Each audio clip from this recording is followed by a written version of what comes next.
नमस्कार, मी प्रतिभा चंद्रन आणि तुम्ही बघत आहात नवराष्ट्र. आज ज्या मुद्द्यावर आपण बोलणार आहोत तो म्हणजे अजितदादा पवार, महाराष्ट्राचे उपमुख्यमंत्री, दिवंगत उपमुख्यमंत्री यांचा अकाली झालेला अपघात आणि त्यांचा त्यात झालेला मृत्यू. या विमान अपघाताने अनेक प्रश्न निर्माण केलेत, अनेक शंका लोकांच्या मनामध्ये आहेत. काही नेते सुद्धा यावर बोलतायत आणि शंका उपस्थित करतायत. मग त्यामध्ये ही कॉन्स्पिरसी होती का, नेमकं काय चुकलं, या सगळ्या विषयावर आणि अशा पद्धतीचे अपघात जेव्हा होतात त्यानंतर त्याचा जो तपास केला जातो तो कशा पद्धतीने होतो, कुठले ते घटक असतात जे महत्त्वाचे असतात, ज्यांचा विचार होतो आणि तपास झाल्यानंतर पुढे त्यावर नेमकं काय होतं, या सगळ्यांवर चर्चा करण्यासाठी 35 वर्ष तब्बल एव्हिएशन इंडस्ट्रीशी ज्यांचा अतिशय जवळचा संबंध आहे त्या सगळ्या व्यवस्थेमध्ये त्यांनी काम केलेलं आहे आणि खास करून सुरक्षा असेल किंवा तांत्रिक सगळ्या बाबी असतील याबद्दलचा त्यांचा दांडगा अनुभव आहे असे नितीनजी देशपांडे आपल्या सोबत आहेत. नितीनजी, तुमचं खूप खूप स्वागत. नमस्कार. नमस्कार. पहिल्यांदा बारामतीच्या येत्या घटनेपासून सुरुवात करूया, कारण खूप शंका कुशंका व्यक्त केल्या जात आहेत. परिस्थिती जरी अशी दिसत नसली की यामध्ये कुठली कॉन्स्पिरसी असेल तरी त्या पद्धतीचा मुद्दा काही लोक लावून धरतायत. काय नेमकं तुमचं या क्षेत्रातले तज्ज्ञ म्हणून म्हणणं आहे, याबद्दल काय तुमची निरीक्षण आहे? मला असं वाटतं पहिल्यांदा तर जे मृत झाले त्यांच्याबद्दल संवेदना व्यक्त करतो, कारण अत्यंत दुर्दैवी असा एक अपघात होता आणि या अपघातामध्ये एका मोठ्या नेत्याचं निधन हे सर्वांनाच धक्का देणार होतं.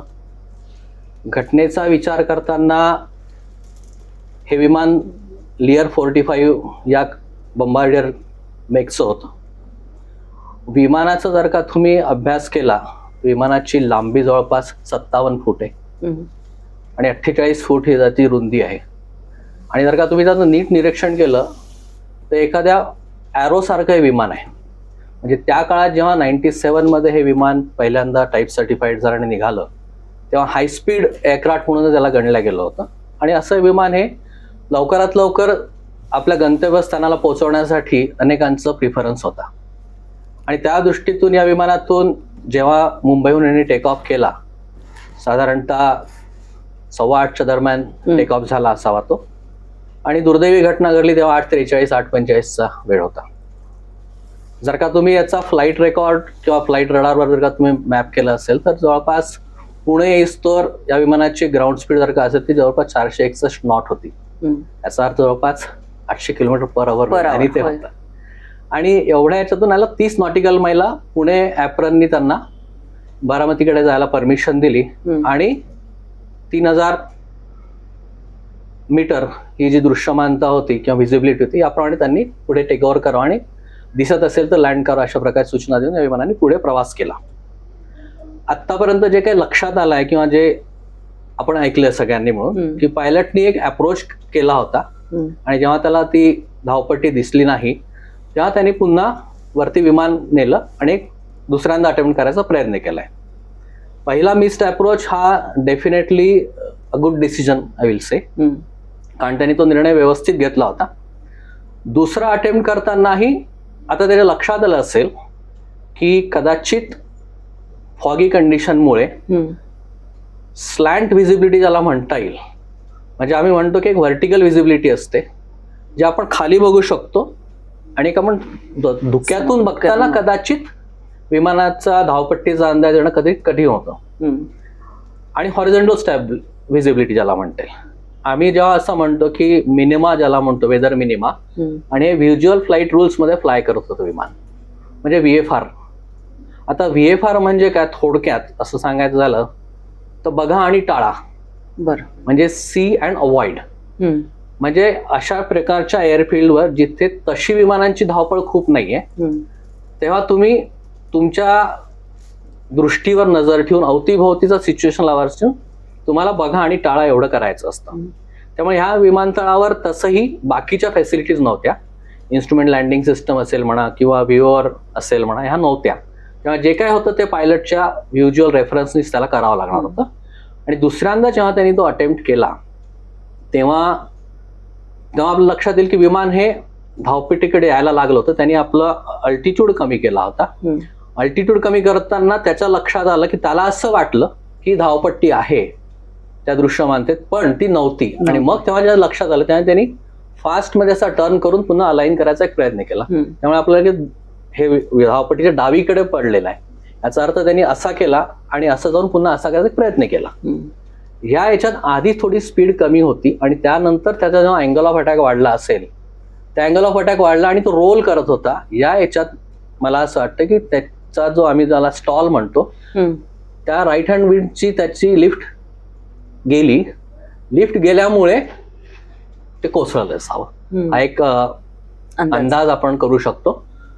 तर ह्या याच्यामध्ये मला असं वाटतं की दोन्ही जसं म्हणा की कॉन्स्पिरसी ते तसं वाटत नाही, कारण एकंदरीत विमानाचा प्रवास आणि हे सगळं व्यवस्थित झालं होतं. त्यामुळे त्यांनी कुठल्याही प्रकारचा सिग्नल कुठल्याही यंत्रणेला कळवलं ना की मला काही विमानात टेक्निकल प्रॉब्लेम दिसतोय का. तर ह्या प्रकारे मला असं वाटतं की हा शेवटचा अत्यंत महत्वाचा क्षण जेव्हा त्याला दिसत नव्हतं आणि हे जे ऐकलं की मला नॉट इन साईट हे जेव्हा त्यांनी म्हटलं की कुड carried forward once again, pulled up and gone straight rather than rolling and trying to align. He could have taken another go around on that side. It could have been probably avoided, or in case in the second approach also he could have briefed the passengers that आम्हाला थोडी वेळ लागणार आहे याला, आपण एक तर थोडा वेळ वाट पाहून इथेच लँड करू किंवा आपण पुण्याला जाऊया. अशा करता वार्तालाप जर का झाला असता तर कदाचित अशी दुर्दैवी घटना घडली नसती. तुम्ही एक टॅगलाईन मला सांगत होतात की काय तुमची ती टॅगलाईन आहे, कारण ती अतिशय महत्वाची आहे. गेले 35 वर्ष बिझनेस एव्हिएशन मध्ये राहिल्यामुळे आणि मोठमोठ्या कंपन्यांसोबत काम केल्यामुळे मला असं वाटतं की जेव्हा नॉन शेड्यूल ऑपरेटर परमिट किंवा बिझनेस एव्हिएशन आपण हँडल करतो तेव्हा आम्ही नेहमीच सगळ्यांना सांगतो, प्रत्येक एम्प्लॉय, प्रत्येक पायलट, प्रत्येक जणाला आम्ही सांगतो की do not turn passenger urgency into your emergency. हे फार महत्वाचं आहे, कारण पॅसेंजर अर्जन्सीमुळे कधी कधी आपण चुका करायला बाध्य होतो आणि ती व्हायला नको. त्यासाठी आम्हाला असं वाटतं की आपल्या एकंदरीत एव्हिएशन ज्या प्रकारे वाढतं आहे, ज्या प्रकारे बिझनेस एव्हिएशन वाढत आहे, ज्या प्रकारे नॉन शेड्यूल ऑपरेटर्सचं लायसन्सिंग वाढत आहे, त्याप्रमाणे महत्वाचा भाग येतो की हायर करणारा जो विमान आहे. आता याच्यामध्ये आपल्याला बघता येईल की हे विमान हायर राष्ट्रवादी पक्षाने केलं होतं, गव्हर्नमेंटनी केलं होतं की अन्य कोणी केलं होतं, आणि त्यांची कोणाची जबाबदारी आहे हा प्रश्न अजून नंतर येते की हे विमान ऑपरेटर जो होता मान्य, पण त्या ऑपरेटरला हायर कोणी केलं हा एक महत्वाचा अंतरित प्रश्न आहे. त्यामुळे हायर करणारा इम्पॉर्टंट आहे. आणि पायलट आणि जो हाय नेटवर्थ इंडिव्हिज्युअल असेल त्याच्यामध्ये एक असा दुवा असावा, एक बफर असावं की जो असे निर्णय घेऊ शकेल सिक्युरिटीच्या आणि सेफ्टीच्या दृष्टीने. आपल्याला नेहमी टास्क नाही कम्प्लीट करायचा, आपल्याला सेफली कंडक्ट करायचा टास्क. तर सेफ्टी इज पॅरामाउंट. आणि अशा वेळेला जर का हे सगळ्यांनी लक्षात घेतलं की urgency is not very important, life is very important. Life is important. मला वाटतं ही टॅगलाईन किंवा ह्या प्रकारे सर्वांनी जर का आपल्या एव्हिएशन कल्चरमध्ये आणला तर मला असं वाटतं अशा प्रकारच्या इन्सिडेंट्सला आळा बसू शकतो. याच्यामध्ये दुसरा एक महत्वाचा भाग येतो की कधी कधी आपण आपल्या परफॉर्मन्समध्ये रेव्हेन्यू वाढवायच्या दृष्टीतून revenue is important or safety is important, याच्यामध्येही बिग बॅलन्स केला पाहिजे. त्यामुळे मला असं वाटतं की या 2-3 गोष्टी आहेत या फार महत्वाच्या आहेत. कधी कधी एव्हिएशन मध्ये असं वाटतं की रेव्हेन्यू बिकम्स इम्पॉर्टंट बिकॉज तुम्ही चार्टर केलं आहे, म्हणजे तुम्ही लोन घेतलं असेल, तुम्हाला बिझनेस रन करायचा असेल, पण त्या दृष्टीतून मध्ये एक कच्चा दुवा आहे सगळ्याच्यात. हा येतो तो ब्रोकर एलिमेंटचा, की अनेक जण मी चार्टर करून देतो म्हणतात. त्यामुळे तुम्ही त्याला म्हटलं की मला हवं आहे विमान, तो 10 जणांना चौकशी करतो आणि चिपेस्ट आणि अवेलेबल असणार तो विमान तुम्हाला उपलब्ध करून. पण त्याची जबाबदारी संपते का, तर तो तशी जबाबदारी संपणार नाही. पण तो म्हणतो ऑपरेटर इज रिस्पॉन्सिबल, पण इथे मी फक्त ब्रोकरच होतो. मला वाटतं ह्याही गोष्टींचा पॉलिसीमध्ये एक विचार आले की ब्रोकर एजन्सी जी आहे, जे ब्रोकरिंग करतात त्यांच्यावरही कुठेतरी एक प्रकारचं नियंत्रण यायला हरकत नाही असं मला वाटतं. हे जे विमान पर्टिक्युलरली आहे टाईपचं, त्यामध्ये कारण आपण ड्रीमलायनर बद्दल बोललो आणि पण या प्रकारचं विमान किती प्रमाणात वापरलं जातं त्याच्या सेफ्टीच्या बद्दल आणि या पूर्वीच्या या विमानासंदर्भातल्या काही घटना. हो, आता हे जवळपास 1998 मध्ये हे विमान 1998 मध्ये टाईप सर्टिफाईड झालं आणि जवळपास 2013 पर्यंत हे प्रोडक्शन मध्ये होतं. जवळपास 500 विमानं आतापर्यंत जगात त्या कंपनीने ह्या टाईपचे निर्माण केली. आणि याचा जर का नंबर पाहिला तर 447 की 57 असावा, म्हणजे 2010 मध्ये मॅन्युफॅक्चर झालाय. आणि 2010 पासून आतापर्यंत जर का त्या विमानाची हिस्ट्री पाहिली तर एक 4915 की 4900च्या आसपास, म्हणजे 5000 तास यांनी विमानाने फ्लाय केले. 15 वर्षात 5000 हे काही खूप नाही आहेत म्हणजे विमानाचे, म्हणजे जवळपास 400 तास दर वर्षाला त्या विमानाने फ्लाय केलं. आणि which is very reasonable for any business jet kind of I think. त्यामुळे तसा याच्यात नाही, फक्त या विमानाला जो एक महत्वाचा आहे की जी खूप हाय स्पीड असल्यामुळे याचे असणारे कंट्रोल्स, याची असणारी ट्रेनिंग्स ही फार महत्वाची आहेत. हँडलिंग कॅरेक्टरिस्टिक ज्याला म्हणता येईल, बरोबर, त्या हँडलिंग कॅरेक्टरिस्टिक्स मध्ये पायलटचं ट्रेनिंग, त्याचं सिम्युलेटर ट्रेनिंग हे सगळं फार महत्वाचं ठरतंय. हा झाला एक भाग. आणि जेव्हा अशा प्रकारचा अपघात होतो त्यावेळी शेवटच्या क्षणांमध्ये जे घडतं, कारण या पायलटच्या संदर्भात आपण विचार केला तर त्याची खूप फास्ट डिसेंट झाला होता का? कारण हाईटचे जे सगळा डेटा आलेला आहे तो 19,000 पासून तो 3,000 पर्यंतचा जो डेटा सगळा आलेला आहे तो असा की खूप फास्ट डिसेंट झालं होतं का? एक. दुसरं, स्पीड खूप कमी होती का त्यावेळी की पुन्हा त्याला वरती जायला हे झालं असेल? कसं आहे, या विमानाची जर का लँडिंग स्पीडचा विचार केला तर जवळपास 100 to 120 नॉट्स या स्पीडला या विमानाने विथ फ्लॅप्स डाऊन लँडिंग करायला हरकत नाही. आता तुम्ही जर का विचार केला तर हो, विमान 19,000 फुटावरून 3,000 फुटावर आलं, म्हणजे आपण जर का मीन सी लेवल पासून, आणि बारामती जवळपास 1900 मीन सी लेवल पासून आहे. म्हणजे तसा पाहिला तर 461 मॅक्स स्पीड त्यांनी गेन केली होती. आणि येता येता त्याची म्हणजे तेव्हा होतं ग्राउंड स्पीड एक 200 नॉट्स पर्यंत आली होती. स्पीड तर होती, पण जेव्हा आपण ग्राउंड स्पीड बोलतोय, लँडिंग स्पीडच्या ज्याने फ्लॅप्स डाऊन केलं तर ते अजून कमी असेल. त्यामुळे स्पीडचा जो आहे तो कमी आहे. त्यातच तुम्हाला रनवे इन साईट नाही आला आणि त्यामध्ये तुम्ही रोल करून पुन्हा अलाइन करायचा जेव्हा प्रयत्न करताय तेव्हा तुमचा अँगल ऑफ अटॅक वाढला. तो अँगल ऑफ अटॅक वाढल्यामुळे ती लिफ्ट स्पीड नाही आणि अँगल ऑफ अटॅक वाढला, त्यामुळे तुमचं विमान स्टॉल होऊ शकतं आणि म्हणून असा प्रकारचा एखादा इन्सिडेंट होऊ शकतो.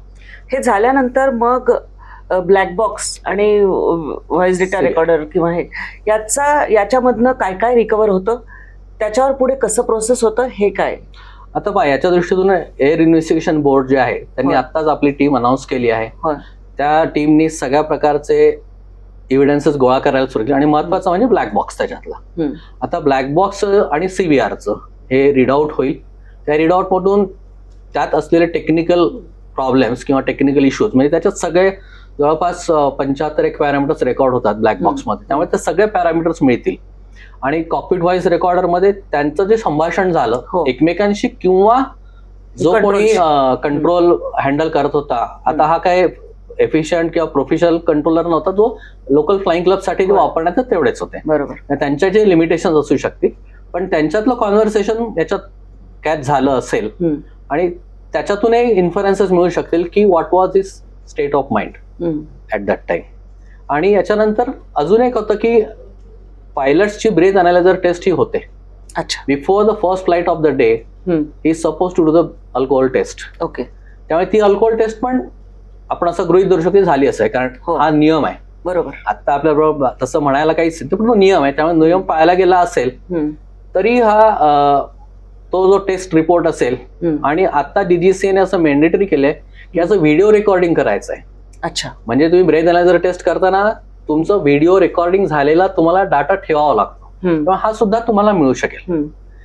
याच्यामध्ये फक्त अजून एक आत्ताच्या सर्व फास्ट लाईफ मध्ये एक महत्वाचा प्रश्न होता की आम्ही म्हणतो की विमान टेक ऑफ टाइमच्या आधी क्रूनी 45 मिनिटं आधी पोहोचलेलं असलं पाहिजे, म्हणजे त्यांनी चेक्स केले असतील सर्व. बरोबर, आणि तो कुठल्याही घाई गडबडीत नसेल अशा अर्थाने 45 मिनिटं. पण हा 45 मिनिटाचा हा जो वेळ आहे तो खरं तर आजच्या महानगरांमध्ये खरंच 45 मिनिटं राहतील का, किंवा हे रेकॉर्ड कशा प्रकारे होतात हा एक प्रकार आहे. म्हणजे तो 20 मिनिटं आधी आला, 45 मिनिटं आला की 1 तास आधी आला, किंवा जेव्हा अशा घटना घडतात तेव्हा पायलट होता, पण पायलट किती वेळ बसूनच होता आणि पायलट पॅसेंजरची वाट पाहत होता, असे असू शकतं. आम्ही नाही म्हणतो की त्या कंपनीने त्यांचे नियम, हा नियम गव्हर्नमेंटचा असू शकतो आणि तुमचा नियम जो असेल त्याच्यापेक्षा तुम्ही स्ट्रिंजंट काही असू शकता का? म्हणजे आम्ही आमच्या बिझनेस मध्ये नाही म्हणायचो की we will not launch the flight before 2 hours. Okay. Even the pilot is staying in Vimannagar. One pilot may stay in Vimannagar, दुसरा पायलट कदाचित बाणेरला असू शकतो. बरोबर. त्यामुळे त्याचा घडणारा प्रवास आणि त्याला स्ट्रेसमध्ये ठेवायचं का ट्रॅफिक मधून येताना, ह्या सगळ्या गोष्टींचा विचार करावा लागतो जेव्हा आम्ही ठरवतो की नाही. तर अनेक वेळा ऍज अ अनरिटन रूल की 2 तासाच्या आधी फ्लाईट लॉन्च नाही करायची आली तरी. कारण काय, तोपर्यंत तुम्ही पायलटचं मेंटल मेकअप नीट करता, ते दोन्ही मेंटली फिट असतात जेव्हा तुम्ही विमानाजवळ येतात तेव्हा. नाही तर आधी येणारा त्रास, सिग्नल तोडला, कोणीतरी काहीतरी मध्ये हे केलं आणि या सगळ्या स्ट्रेसमध्ये तुम्ही जेव्हा येता तो फॅटिक येतो. आणि हा फॅटिक तुम्हाला बघायला पाहिजे की त्या पायलट्सची रात्रीची झोप तुरुजात झाली आहे की नाही. ह्या सगळ्या गोष्टींचा विचार जो येईल, तो जो करेल, तो जो मी म्हटलं बफर असलेला माणूस असला पाहिजे आणि त्याला नॉलेज असलं पाहिजे. मग आता आपण एकंदर हे झाल्यानंतर जेव्हा तपासाची प्रक्रिया सुरू होते त्यानंतर हे इन्फ्लुएन्सेस जे निघतात ते कुठे पाठवले जातात, त्याचं पुढे काय होतं आणि मग त्यातून जे काही निघणार असेल त्यातून काही क्लू घेतला जातो का, काही बदल केले जातात का? बरोबर आहे. आता ह्या प्रकारे जेव्हा होतं ऍक्सिडेंट होतो तर एक फिजिकल एव्हिडन्स म्हणून 2-3 प्रकार आहेत. त्याच्यामधला एक सीव्हीआर आणि कॉकपिट वाईज रेकॉर्डर आणि DFDR ते घेतलं जाईल. दुसरं असं की या प्रकारच्या यांचे जे लॉगबुक्स असतात, विमानाचे लॉगबुक ज्याच्यावर सगळे मेंटेनन्स, त्याचे अवर्स हे सगळे लॉग केले जातात, ते सुद्धा सीज्ड होतात, ते सील केले जातात आणि ते इन्व्हेस्टिगेशन बोर्डकडे, म्हणजे त्याच्या दृष्टीतून या विमानाचं जर का लास्ट सर्टिफिकेशन ऑफ एअरवर्दीनेस झालं असेल किंवा आधीचा सर्व डाटा हा सील्ड होतो आणि त्याचं पण एक्झामिनेशन होतं की याच्यामध्ये आधी काही स्नॅक्स लिहिले गेले होते का, हे मिनिमम इक्विपमेंट लिस्टवर कधी फ्लाय केलं होतं का, आणि त्याचं जर का ट्रेंड मॉनिटरिंग केलं असेल, इंजिनचे पॅरामीटर्स तुम्ही मॅन्युफॅक्चरकडे पाठवत होते का, कारण याच्यामध्ये डिजिटल इलेक्ट्रॉनिक कंट्रोल आहे. हे सगळे पॅरामीटर्स इंजिनचे स्टोअर करण्याची एक पद्धत आहे आणि ते स्टोअर करून तुम्ही वापस जी हनीवेल नावाची कंपनी आहे ज्याचे इंजिन्स होते त्यांना तुम्ही पाठवू शकता आणि ते तुम्हाला सांगतील की या विमानाचा ट्रेंड काय किंवा इंजिनचा ट्रेंड काय, हे जास्त फ्युएल कन्झ्युम करताय का किंवा याचा आता पॅरामीटर्स डिग्रेड होत आहेत का, या प्रकारचं अनालिसिस तेही तुम्हाला येतात. प्रश्न येतात की तुम्ही पैसे वाचवायला हा ट्रेंड अनालिसिस प्रोग्राम घेतला होता की नव्हता घेतला, दुसरा एक. बरोबर. पण बहुतेक जण घेतात फॉर अ सेफ्टी रिझन, पण हा घ्यावा असं सगळ्यांनी नाही. आणि याच्यातून जेव्हा निष्कर्ष निघतात तेव्हा निष्कर्षाला पहिलं तर प्रिलिमिनरी रिपोर्ट येईल, जो 1.5 महिन्यात येईल की इमिजिएटली इतरांनी काय काळजी घ्यावी या दृष्टीतून एक प्रिलिमिनरी रिपोर्ट आणि काहीतरी त्याचं सर्क्युलर येऊ शकतं. दुसरं असं की जवळपास 1-2 वर्षाच्या आत याचं पूर्ण इन्व्हेस्टिगेशन होऊन त्या दृष्टीतून जेव्हा कॉन्ट्रीब्युटरी फॅक्टर काय आणि ऍक्च्युअल कॉस्ट काय होता, ह्या सगळ्याचं DGCA वेबसाईटवर पण तुम्हाला दिसू शकतं. हे सगळे हे येतात. आपण यापूर्वीचे भारतातले जर मेजर सगळे अपघात बघितले की अगदी राजकीय नेत्यांचंच आपण बघितलं तर संजय गांधी असो किंवा वैज्ञानिक असो, नंतर माधवराव सिंधिया, YSR, खूप आपल्याला जर हे सगळे आपण बघितले यामध्ये, तर काय नेमकं ह्याच्यामध्ये फाइंडिंग निघाले, त्यातून काय पुढे धडा शिकला गेला, काय बदल झाले? आता माधवराव सिंधियांचा ऍक्सिडेंट हा खूप जुना आहे तसा पाहिला तर, आणि त्यालाही वेदर एक कॉन्ट्रीब्युशन आहे कारण ते विमान ढगात गेलं आणि त्याला वापस बाहेर नाही निघालं आणि त्यावेळेच्या इन्स्ट्रुमेंटेशनच्या बाबतीतले काही त्याचे कमतरता म्हणू शकते, म्हणजे किंवा technology was not so advance. YSR रेड्डींचं असं होतं की control flight into terrain, म्हणजे त्याच्यानंतर आपल्या लक्षात आलं की मग EGPWS किंवा ग्राउंड प्रॉक्झिमिटी वॉर्निंग सिस्टम्स असाव्यात, कारण आम्ही टेरेन जर का तुम्हाला फेवरेबल नसेल पण तुम्ही टेरेनच्या जवळ जाणार असेल तर विमानात एक सुविधा आहे आता ग्राउंड प्रॉक्झिमिटी वॉर्निंग सिस्टम की तुम्हाला अलर्ट करते you are approaching the land or some land mass kind of thing. So आता control flight into terrain सुद्धा हा सुद्धा असं असतं की तुम्हाला माहित आहे की तो जी टेरिटरी आहे ती तुम्हाला फेवरेबल नाही आहे, तर त्यावेळेला तुम्ही अवॉइड करू शकता काही गोष्टी. आणि अनेक वेळा असं होतं की अवॉइड न केल्यामुळे ह्या काही दुःखद घटना घडल्या आहेत. मध्यंतरी आपल्याला माहिती आहे की देवनरीजींचा लातूरला एक हेलिकॉप्टरचं होय. आता त्याच्यातही जर का तुम्ही तो डीजीसीच्या वेबसाईटवर पाहिला तर हँडलिंग बाय क्र्यू वॉज आता तिथे तिन्ही बाजूनी हाय टेन्शन वायर होता आणि एका बाजूला हे होतं. आता एवढ्या कमी याच्यात तुम्ही जेव्हा ऑपरेट करता तेव्हा तुम्हाला हा आधीच कळलेला असू शकतो बा की तर करावा का अशा ठिकाणी हाय टेन्शन वायर असताना. आणि दुसरं असं की हेलिकॉप्टर किंवा या हेलिकॉप्टर ऑपरेशन बेसिकली की अवतीभोवतीचं ग्राउंड हे तुम्ही वॉटर्ड केलं आहे की नाही, कारण त्याच्यातून जर का धुराळा उराळाला तर तुम्हाला धुराळामुळे तुमची व्हिजिबिलिटी एकदम डाऊन होऊ आणि तुम्हाला मध्यंतरी मला महाडच्या तिथे 2 वर्षापूर्वी असा ऍक्सिडेंट झाला होता महालक्ष्मीचं. तर अशाच्यात जो हायर करतो किंवा जो त्याची जबाबदारी आहे की त्यांनी सगळ्या गोष्टी पाहिल्या आहेत की. आणि आमच्यामध्ये आम्ही एक काम करायचो, आम्ही अनकंट्रोल्ड एअर स्पीड मध्ये विमानं ऑपरेट केलं नाही असं नाही, पण एक पद्धत होती की पायलट सोबतचा एक डायलॉग व्हायचा 1 तास आधी की तुम्ही सगळं तिथलं चेक केलंय आणि हे इन्फॉर्मली व्हायचं वर ए कप ऑफ कॉफी. राईट. आणि त्याच्यातून क्ल्यू मिळायचे आणि त्याच्यातून नेसेसरी मेसेजेस पण दिल्या जायचे. आता ह्या फास्ट लाईफ मध्ये हा जो संवाद आहे हा कुठेतरी कमी झाला आणि मग त्याच्यामुळे पायलटची स्वतःची प्रोफेशनल रिस्पॉन्सिबिलिटी जास्त वाढली आहे. आणि मी माझी रिस्पॉन्सिबिलिटी प्रोफेशनली फुलफिल करणार आहे, मी इकॉनॉमिकली नाही करणार आहे. हे जेव्हा तो लक्षात घेईल त्या कदाचित ह्या गोष्टी कमी करू शकतील. आणि guts to say no okay हा फार इम्पॉर्टंट आहे. म्हणजे एक उदाहरण म्हणून सांगतो, विश्वास कोणाचा असावा म्हणजे आता नाव घ्यायला हरकत नाही, बऱ्याच साहेबांना एकदा जायचं होतं. बर. आणि असंच 2005च्या वेळची घटना आहे. विमान नवीन, पायलट ट्रेन, इन्स्ट्रुमेंट फॅब्युलस, सगळं आहे. आणि पायलट रेडी आहेत, ते स्वतः आले आहेत आणि त्यांनी फक्त एकच प्रश्न आला की पायलटला की पायलट म्हणे we are all set to go. Right. त्याच्यानंतर त्यांनी दुसरा प्रश्न माझे जे बॉस होते त्यांना विचारला की व्हॉट यू थिंक. एकच वाक्य होईल की जर का एसेन्शियल नसेल तर अवॉइड करा. ओके. आणि एकही प्रश्न न विचारता साहेब वापस गेलेत. बर. त्याच्यानंतर मी प्रश्न विचारला, कारण मी तिथे होतो, साक्षीदार होतो. म्हटलं असं का केलं. तर म्हणे असं आहे नितीन की आज आपलं विमान नवीन आहे, सगळं व्यवस्थित आहे, पण जुलै महिना आहे, सगळे क्लाउड्स आहेत, आपल्याला ऑल्टरनेट एअरपोर्ट फक्त विमान मुंबई आता. आणि या वेळेला सारखा आपण टेक ऑफ केला आणि शुड समथिंग हॅपन म्हणजे नाही 0.1% बरोबर. तर आपल्या पुणे विमानतळ त्यावेळेला इन्स्ट्रुमेंट लँडिंग सिस्टम नव्हती. ओके. त्यामुळे त्यांनी जर का रिटर्न करायचं ठरलं 1 इंजिन तर ही will not have aid of instrument landing system. आणि even alternate is Mumbai, it's already raining, so I have to take it consider decision. It is not essential, just avoid it. Okay. And that was a good lesson for me also की अशा प्रकारची माणसं, अशा प्रकारचे bosses की जे तुमच्यावर विश्वास ठेवतं कारण तुम्ही त्यांच्यासाठी काम करताय. ऍब्सोल्युटली. अशा प्रकारची जर का ते सेफ्टी कल्चर तुमच्या ऑर्गनायझेशन मध्ये निर्माण करू शकलात मला वाटतं हे एव्हिएशन खूप सेफ आहे. आपण एसओपीज ज्याला हे म्हणतो, तर आपण जे काही महत्वाचे सीडीएस त्यांचा ऍक्सिडेंट झाला होता आणि तो म्हणजे सगळ्यांनाच धक्कादायक होता अतिशय.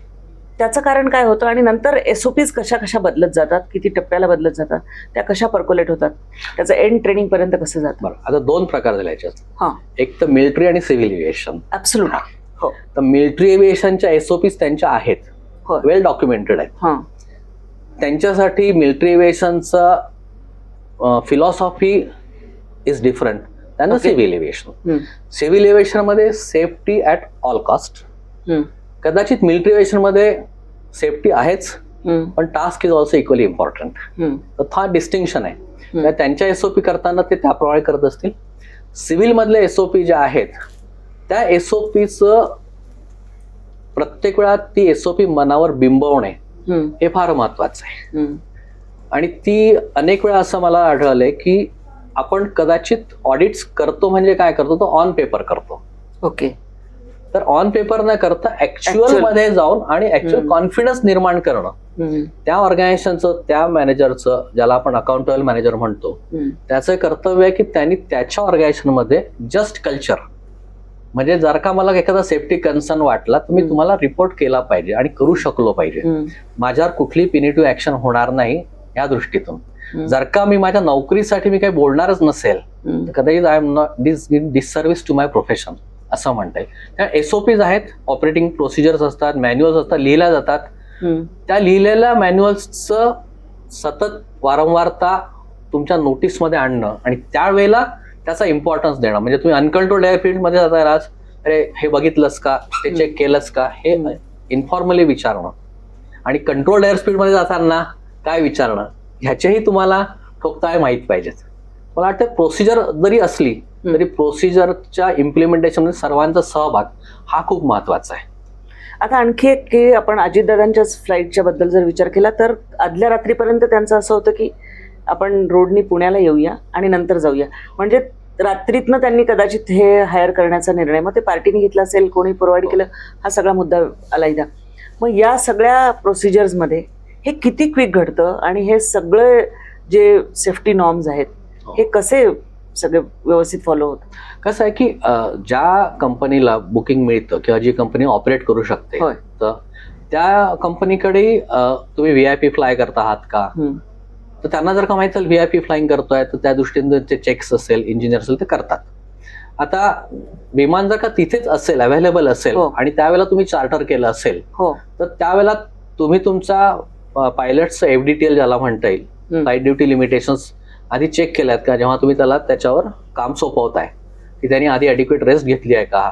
ह्या सगळ्या गोष्टी जर का त्या कंपनीने जो सर्व्हिस देणार आहे त्यांनी जर का बघितल्या असतील तर हे घडू शकतं. म्हणजे आज आपण एअर ॲम्ब्युलन्स म्हणतो तर एअर ॲम्ब्युलन्स पण तुम्हाला ताबडतोब हवी असते. ऍब्सोल्युटली. तर त्यामध्ये सुद्धा एक महत्वाचं आहे की मध्यंतरी एक एअर चार्टर सर्व्हिस नावाची कंपनी होती. ते एअर ॲम्ब्युलन्स म्हणून चालले होते, पायलट पेशंटला घेऊन होते, पण दिल्लीच्या आधी क्रॅश झाला. याच्यातही तुम्हाला हे बरं मी पेशंटला आणायला चाललोय की मी कोणाला फ्लाय केला तर मी माझे चेक्स नीट केले आहेत का. बरोबर. मी एअर ॲम्ब्युलन्स म्हणजे मी आणि आजकाल सोशल मीडियामुळे काय झालंय, आज नाही म्हणतं की ग्रीन कॉरिडॉर केला आणि मग पायलटने ताबडतोब सोशल मीडियावर टाकलं की I was the person who made sure that heart reaches on time. हे जरी सांगायला बरं वाटलं तरी त्याच्यामध्ये एलिमेंट असा आहे की तुम्ही ओव्हर कॉन्फिडन्स होऊ नका या गोष्टीत.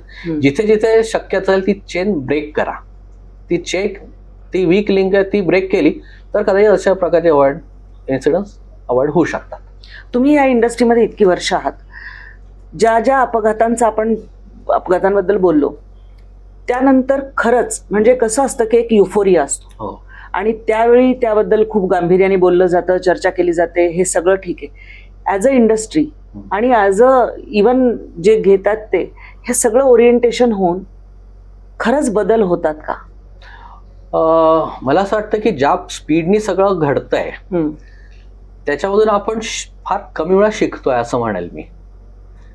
आणि केवळ ट्रेनिंग म्हणजे थेरॉटिकल ट्रेनिंग म्हणजे मी क्लासला पाठवलं म्हणून सेफ्टी मॅनेजमेंट कोर्स करवला म्हणून सेफ्टी रक्तात आली का तर नाही होत. म्हणजे आपल्या साधारण उदाहरण द्यायचं चाललं की आपल्यालाही माहित आहे की हेल्मेट घालायला पाहिजे, पण किती जण हेल्मेट घालतात?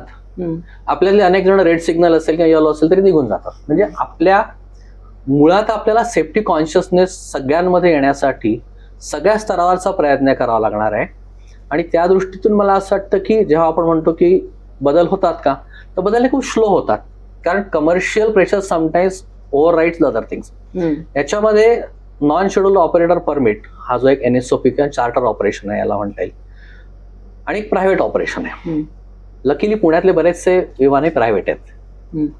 आता प्रायव्हेट ऑपरेशन मध्ये मी विमान घेतो तेव्हा मला फार मोठा टॅक्स द्यावा लागतो, इम्पोर्ट ड्युटी टॅक्स. आणि जेव्हा मी बिझनेस म्हणून आणतो जेव्हा मला टॅक्स नाही आहे, तर अनेक जण रजिस्टर करताना NSOP मध्ये करतात, इच्छा नसते की बिझनेस करायचा आहे पण टॅक्स कमी पडतो म्हणून. तर इथे गव्हर्नमेंटला एक लक्षात घेतील की जेव्हा प्रायव्हेट करायचं असेल तेव्हा तुम्ही त्यांनाही तेवढीच हे द्या. म्हणजे मग अनेक लोक स्वतःसाठी टॅक्स न वाचवण्यासाठी अशा प्रकारचे आहेत, मग त्याचे खूप बाकीचे यंत्रणा वाढवावी लागतात चार्टर ऑपरेटरची. आणि आज असं झालं की चार्टर ऑपरेटरची सुद्धा एक कॉम्पिटिशन झाली आहे. खूप चार्टर ऑपरेशन कॉम्पिटिशन पण खूप आहे. या कॉम्पिटिशनमध्ये तुमचं सेफ्टी कल्चर निर्माण करणं, याच्यामध्ये मला असं वाटतं की टेक्नॉलॉजीचा तुम्ही उपयोग करताय का, तर टेक्नॉलॉजीचा उपयोग कुठे करू शकता, तर तुम्हाला एअरवर्दीनेस मॅनेजमेंट सिस्टम ज्याला म्हणता येईल की एअरक्राफ्टचे कंपनीचं ट्रॅकिंग सिस्टम, हम्म. ती तुम्ही 20 विमान आहे तुमच्याकडे, 15 विमान आहे आणि तुम्ही आजही एक्सेल शीटवर सगळं मेंटेन करायचा प्रयत्न करताय का, की तुम्ही टेक्नॉलॉजीचा उपयोग करताय. टेक्नॉलॉजीचा उपयोग दोन गोष्टींचा, एक तर तुमचं सेफ्टी वाढू शकते, दुसरं असतं की लोकांवरचं प्रेशर पण कमी होऊ शकेल. तर ह्या टेक्नॉलॉजीचा उपयोग जर का तुम्ही कराल, आणि टेक्नॉलॉजीचा उपयोग हा policy cannot give direction, it needs to make you enabler to make sure that अरे please use the systems so that you will benefit better. अनेक वेळा अनेक ऑडिट ऑब्झर्वेशन्समध्ये अगदी गव्हर्नमेंटच्या फ्लाईंग क्लब असतील की अन्य त्याच्यातही ऑब्झर्वेशन असतं की हे अजूनही प्रिमेटिव्ह स्टेजमध्येच ऑपरेट करतायत. आणि तो ऑडिट होतो आणि मग लिहून दिला की आम्ही टेंडर फ्लोट करणार आहोत. टेंडर येतो, त्याच्यानंतर विसरून जातात, टेंडर बरोबर. पुन्हा निघून जातो.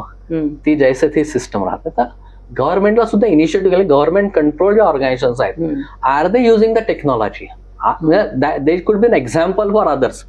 म्हणजे इतके फ्लाईंग क्लब आहेत, सगळ्या फ्लाईंग क्लबला कदाचित म्हणतील की परवडणार नाही. असं परवडणार नाही असं म्हणण्यापेक्षा आज ज्या प्रकारे फ्लाईंग क्लब निर्माण होत आहेत, त्यांनी सेफ्टीच्या दृष्टीतून, मुलांच्या दृष्टीतून या सिस्टम जर का ब्रँड म्हणून नाही, we are technology driven flying club, then the people will also have more trust on you. The government has to let them example in their own way.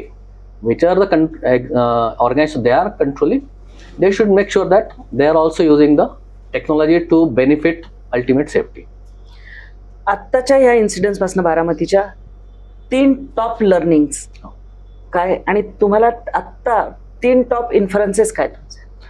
मला वाटतं 3 टॉप लर्निंग्स मध्ये म्हणेल की पुन्हा की जो नेता, जो इंडिव्हिज्युअल आहे, इंडस्ट्रियलिस्ट आहे, त्यांच्याकडे त्यांनी किंवा पॉलिटिकल पार्टी असेल उद्या, तुम्हाला तुमची एक स्वतःची इंडिपेंडंट ऑडिट सिस्टम तयार करावं लागेल की मी ही 10 चार्टर कंपन्यांचा मी अभ्यास केला आणि मी त्यांच्यापैकी विमान हायर करेल. कारण मी त्यांचे पायलटचं चेक केलं आहे, त्यांचं एथिकल कल्चर बघितलं आहे. केवळ विमान अवेलेबल किंवा केवळ चिप अवेलेबल हा मुद्दा न होता मी त्यांच्या सर्व प्रकारे सर्वांगीण त्यांचं ऑडिट केलंय. आणि मग मी म्हणेल की माझ्या पॉलिटिकल पार्टीला ह्या 4 कंपन्या, हे 10 विमानं, हे हायर केलं की हरकत. असा एक इंडिपेंडंट सेफ्टी बोर्ड हा प्रत्येक, आता पॉलिटिकल पार्टी पण खूप वेगाने वाढत आहेत, त्यांनी सुद्धा एस्टॅब्लिश केला. आणि दुसरं असं की ज्या कंपन्यांनी एक विमानासाठी NSOP चार्टर ऑपरेटर परमिट घेतले किंवा 2 विमानासाठी, मग त्यांना असं वाटतं की मी एवढी मॅनपॉवर ठेवायची, मला खर्च खूप वाढतो. तर अशाला असं करता येईल की तुम्ही कन्सोर्शियम करून तुम्ही एखादी सेफ्टी मॅनेजर किंवा कन्सोर्शियमचा तो एक्सपिरियन्स्ड आहे. म्हणजे आज जर का तुम्हाला 5 वर्षाचा एक्सपिरियन्स पाहिजे, 5 वर्षाचा एक्सपिरियन्स म्हणजे शिकल्यापासून, कोर्स केल्यापासून की त्यांनी खरंच इंडस्ट्रीमध्ये काम केलंय आणि मग त्यांनी गेन केलंय. तर असा जर का तुम्हाला सिनियर लोक मिळायचे असतील तर they will not come at a cheap cost.